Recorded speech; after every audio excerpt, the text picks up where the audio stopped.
Actually, I am a business management student. Global citizen means is some sort of having some sort of right and responsibility with becoming a member of the world. So how we are leaving this world to our coming generation? It would be one major question. And so far, our country and our research, our students' engagement in research, and then it is all those things are concerned. So I would like to share my experience as working in a paper. It was actually the case study. What works best in the context of political insurgency and turmoil. And I had a couple of years to study, and I went to share that my feeling in the University of Oxford in 2014. And I said, I have been graduated from Tribal University, Nepal. And they didn't believe. Rita said, where is Nepal? That's it about where it took place. So student, we have to link ourselves to the world community. And we have to have some sort of sense of responsibility as becoming. So, in my mind,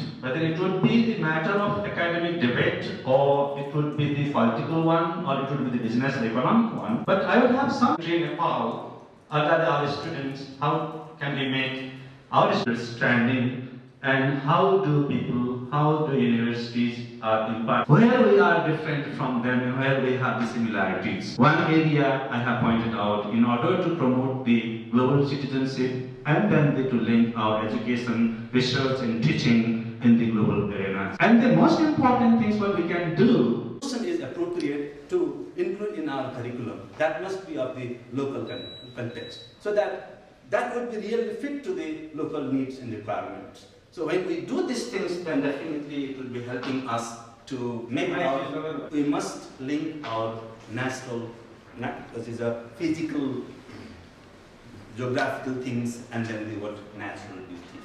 So when we will have that program designed in relation to that one, then definitely we can invite foreign students also. So when we will be able to invite foreign students,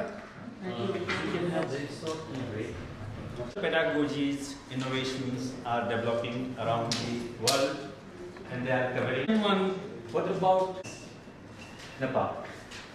What is the difficulties what I face while researching for my own individual or for into strategic directions? What would be of programs running by the colleges like KMS, and then the applicable teaching tools. I supposed this discussion and then this workshops of today, probably today night, if colleagues or you all will be discussing, and physical classroom settings, we have to have the virtual classroom setting. In most of the private colleges are trying to develop at their own because there are so many factors behind them probably. But there is no commitment, means very few faculty members are wishing to spend the rest of the career teaching or working in the particular colleges. It is the measure of what is the thing. That's why each and every colleges, if they really wish to do something, then it is the right time to think how to have the faculty so that they are developing their training and they will be always with them. Otherwise, what happens? Colleges, they enter into colleges, they take the teas, they may be getting opportunity like this one, and when they get the job somewhere, maybe in the university itself, and they will be leaving the colleges and joining the university. I think this is the major problem for the private colleges. I don't know how you have realized this one, but it would be the challenge. And if you don't have that sort of people, but permanent faculties and all, so probably you will not be getting the outcome or the effectiveness of this sort of program, and then this is the cost, and then we need to act. If 1 rupee is spending in the name of what is a faculty development, at least 1 rupee equivalent, either is a tangible or intangible contribution faculty members need to make. If spending money is coming at 1 rupee, at least I have to do that. That sort of mindset we all have to have, even that in faculty members. So this would be another problem, challenges that we have to go for the full times as far as practical. And societal and industrial linkage is necessary because job providers and then the education providers are into different universe. Therefore, in what way, what would be the ways of linking that we have to link, we must link at least. And adaptive pedagogy, this means what worked best yesterday, there is no guarantee that works best today and then it will be working best tomorrow. So, according to the need, according to the requirement, in order to address the challenges, then we have to be adaptive. It's not that what I know, it is all in all, it is the best one. I have to learn from the juniors, from the students, and then from the others. And I have to change my things, what is not working best. And I have to shift to the next one. Otherwise, we are also always depending on the same textbook, and we are having the same things, we are not moving forward. Then our students may be following us, and some of the students are making their teacher as a role model. If teacher is not outdated, and then the student makes that person as a role model, and the student is going not only years, decades back in the industry, in the market. And definitely this is appreciable things. KMC is trying to develop this global networking and higher ranking orientation. So it is really appreciable things. It is not only the directions, it is in action. I appreciate this one. This sort of relationship in network definitely helping to boost up the every efforts it extends that one. KMC, probably all of you know, will be working with that. We cannot ignore this one. Either we have to de-affiliate the university, or we have to continue with the annual systems also. So, but focus is only on the semester-based systems, but it is tuition-free, full tuition fees. Means now there is no strict regulation so far. If I am not, but tomorrow anyone comes and then they may come with the regulation, this amount of the fee or something like that. And fixed and single syllabus continuing for years. In most of the cases, we have that fixed syllabus, and it goes for semester after semester. And to refer the BBA programs, so most of the syllabus we were designing, and Professor Arthur is here, I am also here, and what detailing we were, what were the model working best before 15 years and 20 years. The same models will be best today, and will be working tomorrow also. We are preparing students for tomorrow. This is the constraint. And the affiliated colleges can't do anything about this. Even they cannot change a single word of the prescribed syllabus. This is the constraint. Taken at the dean offices, or that what is whoever the faculty member teaching the student. These are the constraints. When we talk about the teaching tools and techniques, we cannot ignore this constraint right now, today. And it will not immediately tomorrow or day after tomorrow. And all of the colleges, all of the faculty members are not doing hard labor or effort in order to do these things like what KMC. This optional. But that optional, in most of the cases, the examination and the question is all for the 1085 colleges students. Same thing goes there. So now I have some of the propositions, if it would be okay, and we have to work on that. Now tools and techniques for programming, assessment and curriculum design, we don't try to implement, adopt, and what was the response from the students, and what was the feedback, and which was successful, in which subject it was successful, in which subject it was not that, in which program, annual programs it was successful, or the semester program it was successful, or in computer and allied courses it was successful, or mathematical courses it was successful. So we will be having some sort of review and periodic meetings also. Then by the year 2019, so we will have some sort of valid the report, that the methods designed and developed by KMC, and then that would be the absolutely intellectual property of KMC. In that way, I thought that one. So I don't know how it works. In my personal observation, at this time, we are free to design the program for 40% weightage, 60% university does, and we cannot make changes in that 60% part. So what do I suggest? That italics means, if it is possible, why not to design some sort of courses in order to grade our students at 40%, because we can send according to that one to the university to get the final. So if we wish that, then we have to have a tool how to design or how to have that the program need assessment. What would be the tools and what would be the techniques that would be helping us to design the program. So we have to talk about what would be the possible or likely tools in order to design program and assessment, need assessment. And second one, curriculum design. So program would be that one, and curriculum would be what is a very, very small part one, probably education. Ramesh will be talking about what does it mean curriculum. Actually, I don't know about the curriculum. So tools and techniques, if any, in order to design the curriculum. what would be appropriate and what sort of tools we can adopt. I am not prescribing those tools because it's open to the floor, that's why. And the next one is preparing lesson plans. So what are the tools and techniques of preparing lesson plans? So when we will have some of the list of the tools and then what is the modus operandi of those tools and all, then definitely our faculty members immediately from the next week or next week they would be applying that one. That is the one agenda. And then the physical classroom management. How it is comfortable to sit. So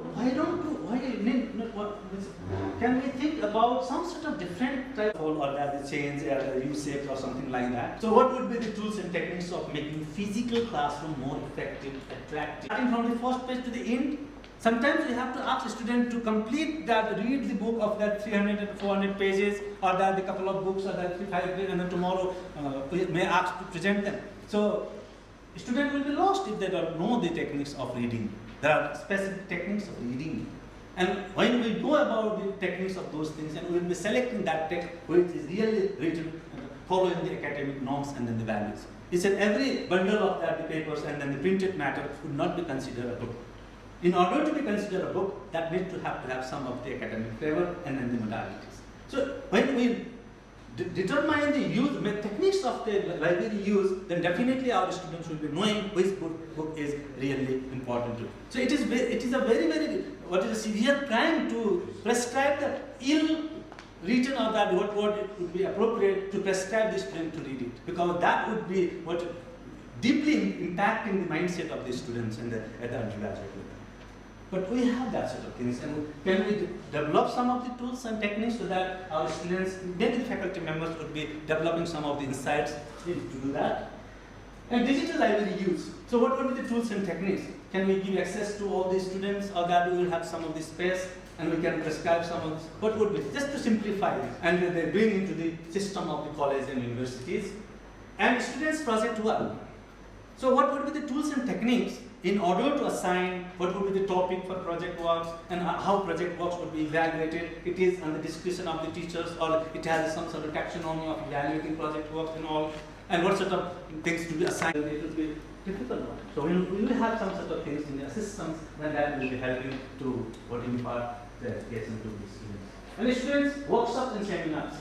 Why to organize only the workshop and seminars for faculty members? Why not the students? So students workshop and then the seminar, what would be the modality and taxonomy of it? What are the techniques and tools so that we are engaging students? And why not to engage the students from the Stony Brook University with the KMC University? We have the internet, we have the facilities. And why not to in the context of us? And academic writing. It has been covered and probably it will be covering that. I don't want to speak about that. To do everything in the classroom. But so far I understand there must be what is a very good inputs from the students. And I had written one article about 15 years earlier or that 12 years earlier classroom research. We can research inside the classrooms because we will have the people from there, the different perspectives in the classrooms, and then most of the things are reflected in the classroom. So we can learn what would be the input from the students in that particular lesson or particular classes. So what would be the tools and techniques to improve the what is the inputs of the students in the classrooms?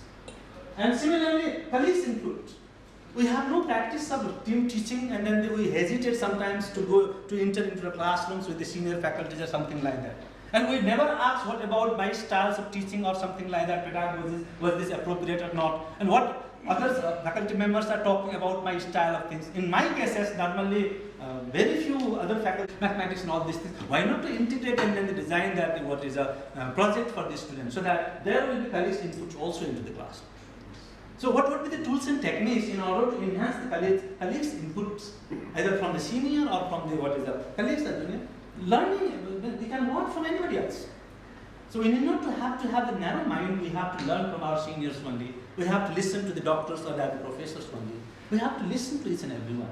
Because learning, we can learn from the animals, we can learn from any insects also. Out of 100 was the full marks, and there were different questions, and one question of carrying 20 marks. It was in business policy and strategic management courses. And I gave 20 out of 20 and asked why you gave full marks. I had to clarify that. And I asked if there is no use of full marks, why to talk about the full marks. And there is what is the assumptions in theory? No one sacrifices full marks. If we were, and there is one saying that okay, we are renting that the 45% or 50% is what pass marks. How it is justifiable? 50% that person does not have that capacity. And we are recommending it's a pass. We are somewhere the 30%, 33 marks, 35 marks, 40% marks, we are passing them. An industry who looks at the certificates might have to have some of the predictions about that, the predictability of that is what. So therefore, how to evaluate, how to grade the answer of the student, we have to have some of the tools and techniques to develop and then to disseminate. And performance evaluation of teachers. I do everything. I might have taught for about decades, probably in KMC. 10 years at KMC. What about my performance? Different things. That would be awesome. That would be awesome. Question. Yeah.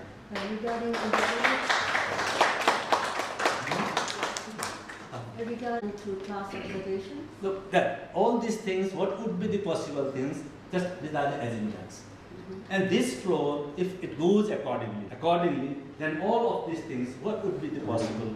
And what would be the ways of evaluating teachers, something like that. Tools and techniques need to be finalized. Roughly scaled, that was my intention actually, what I might have some idea, you might have some idea, others might have some ideas in every aspect.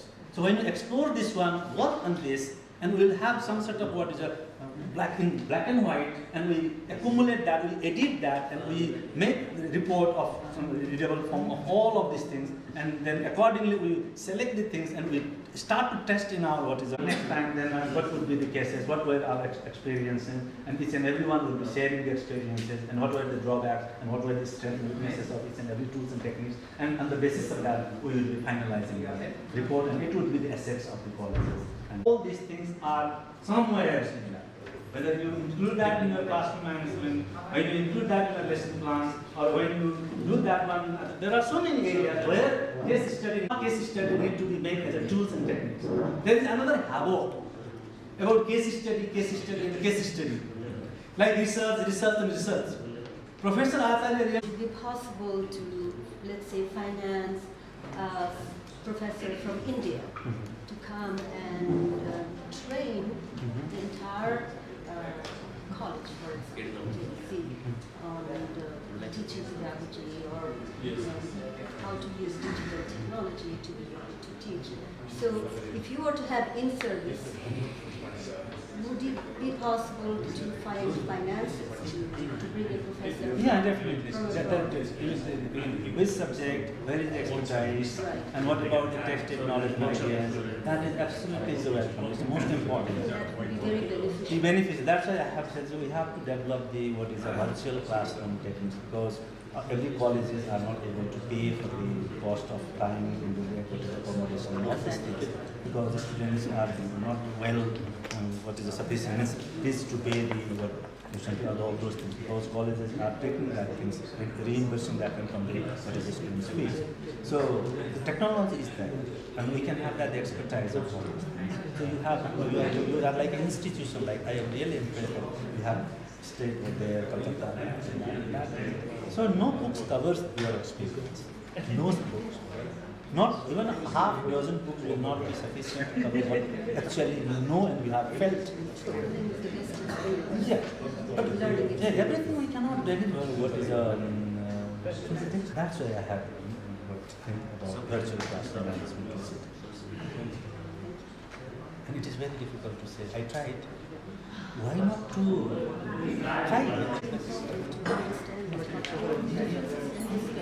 That's why I have asked that.